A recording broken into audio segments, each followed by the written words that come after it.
नमस्कार दोस्तों, आज हम लोग कुछ ऐसे बड़े दलित चेहरों का विश्लेषण करेंगे जिनकी राजनीति अपने समाज और जात के चलते है, क्योंकि ये लोग अपने आप को अपनी जात और समाज के पहरेदार भी बता रहे हैं। दोस्तों, देखना यह बड़ा मज़ेदार होगा कि क्या सचमुच में ये अपनी जात और समाज के प्रति भी समर्पित हैं या इनका समर्पण सिर्फ अपने परिवार और परिजनों के प्रति है। आइए दोस्तों, इस श्रेणी में सबसे पहले अभी के सबसे युवा दलित चेहरे की बात करते हैं। जी हाँ, आपने सही समझा, हम लोग बात कर रहे हैं माननीय चिराग पासवान साहब का, जो केंद्र में मंत्री हैं।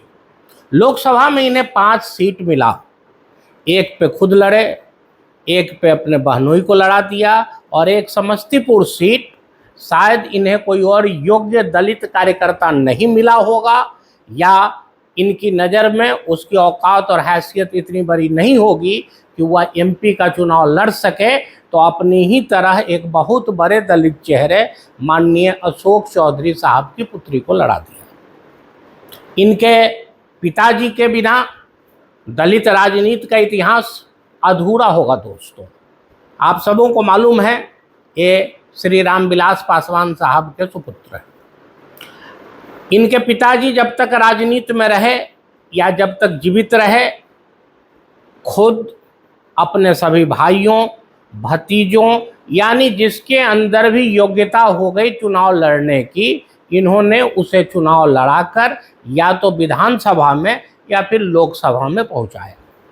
लगता ऐसा ही है कि शायद इन्हें कोई और दलित कार्यकर्ता नहीं दिखा होगा या इनके इतने लंबे राजनीतिक कार्यकाल के बावजूद भी किसी दलित का इतना विकास नहीं हुआ होगा कि वह भी विधानसभा या फिर लोकसभा का चुनाव लड़ सके। अब समझना और फैसला आपके हाथ में कि ये सचमुच में अपनी जात और समाज के प्रति ईमानदार हैं, इनकी निष्ठा अपनी जात और समाज के प्रति है, या ये सिर्फ और सिर्फ अपने लिए और अपने परिजनों के लिए सोचते हैं और उन्हीं की राजनीति करते हैं। इसका मतलब हुआ कि हम लोग बोल सकते हैं कि इनका तरीका यूज एंड थ्रो का है। इसका मतलब हुआ कि हमने आपको इस्तेमाल किया और आप सिर्फ उसी लायक हैं। इस श्रेणी में एक नया चेहरा फिर से आ गया है, श्री जीतन राम मांझी साहब का। खुद केंद्र में मंत्री, बेटा बिहार सरकार में मंत्री और पुत्रवधू विधायिका। अगर कहीं और कुछ सीट अगर मिल जाए तो शायद अपने परिवार के किसी और को भी यह एडजस्ट कर सकते हैं। शायद इसका दुख इन्हें है, क्योंकि बार बार इनका रहता भी है कि भाई हमको कुछ और सीट मिले। इसका मतलब हुआ कि मांझी समाज में और कोई शायद इतना योग्य नहीं होगा कि वो चुनाव लड़ सके या बिहार सरकार और भारत सरकार के अंदर मंत्री पद जिसको मिल सके। दोस्तों, देखना बड़ा दिलचस्प है, क्योंकि जैसे जैसे चुनाव आ रहा है ये लोग फिर से अपनी समाज को उत्तेजना से भरने की कोशिश कर रहे हैं। चिराग पासवान साहब तो बोल रहे हैं कि मुझे बिहार ने बुलाया है। सही कहा उनके साले साहब ने, साधु पासवान साहब ने, कि आखिर निमंत्रण पत्र कहाँ है, जरा हम लोग को भी दिखाइए कि आखिर आपको किसने बुलाया है। दोस्तों, ये सब राजनीति का खेल है। सबों को सिर्फ और सिर्फ अपने परिवार और परिजनों की चिंता है। जात और समाज की चिंता होती तो शायद आज भारत एक विकसित राष्ट्र होता।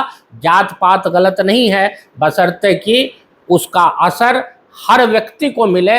हर जात हर समाज के नेता जो लोग अपनी जात और समाज की राजनीति करते हैं, यह देखना दिलचस्प है और यह देखना भी चाहिए हम लोगों को कि न शायद वे अपनी समाज और जात के प्रति उनका कितना समर्पण है और वे कितनी ईमानदारी से उसके लिए भी सोचते हैं।